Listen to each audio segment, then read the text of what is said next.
Rudraksh as a seed, this tree mainly grows at certain altitude.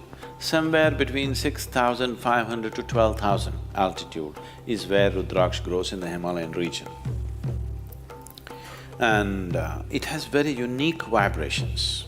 So person who is constantly traveling wears a Rudraksh so that he has a cocoon of his own energy, that the outside energies does not disturb him. He has a…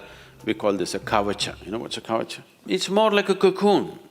It's a cocoon of your own energy. Wherever you go, you have your private bedroom going with you. For people who are in family and social situations, the best thing to wear is always the fire-faced Rudraksh. It is best that it is given to you by somebody who knows what it is. Simply buying it off the shelf from in some shop and wearing it is not a good thing. Normally, the Rudraksh that you find here is always sourced through… there are families who have been dealing with Rudraksh for thousands of years, the same family. They hold it as a sacred duty, it's not just business for them. There's another seed called Bhadraksh which grows extensively in the northern plains of India, which is a poisonous seed, which looks exactly like this. And especially for the Western tourists in India, now we are making very nice plastic Rudraksh which looks wonderful, better than this, but it's plastic Rudraksh, okay?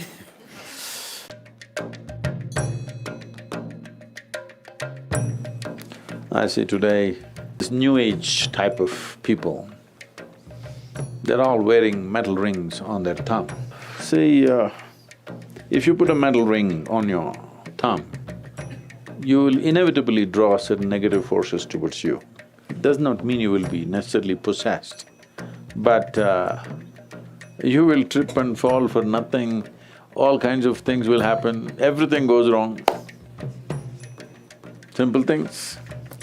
I don't know if you've met people or you have been one of them at some time, where when things start going wrong, they go wrong in a series, serial trippings, not one or two, simply it keeps happening, everything and everything goes wrong from small things to big things, simply because they would have attracted certain dimensions of energy which is not conducive for doing anything in the world, but it could be conducive to do something else. Only those who want to do occult practices would wear a ring on the thumb. But today, either out of ignorance or fashion, once you put metal on the thumb, you're inviting this. There are hundreds of people who think they are possessed and all this, and we just tell them, you come and sit in the sphere of Dhyana Linga, because there are occult dimensions to Dhyana Linga which just nullifies all this. They go out completely free because the occult dimensions are taken care of in the Dhyana Lingam area. One Paurnami or Amavasya, when things are more receptive for you, just one day, just sit there and go. If you're in touch with Devi, either in the form of yantra or in whichever way, the yantra is in your hands or it's in your heart, it's up to you.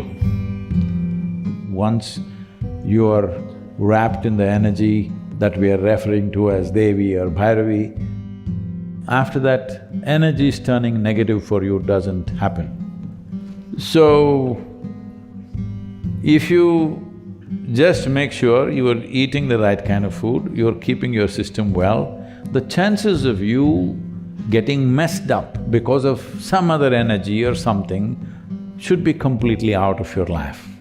That Devi will take care. If you're truly meditative, don't even bother about occult. Such things will have no influence on a person who's truly meditative. If you know at least a little bit of silence in you, at least few moments of silence in you in a day, you don't worry about occult. Such things cannot impact a person who knows the stillness of his inner being. Someone said, man is ill only because he doesn't know how to be still. It's perfectly correct. It's perfectly right.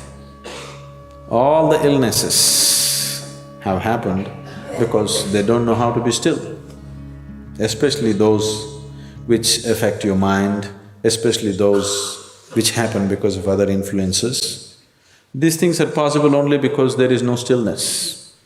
So right now with the process of meditation, you are bringing that stillness into your life. If you are still, you will not be ill.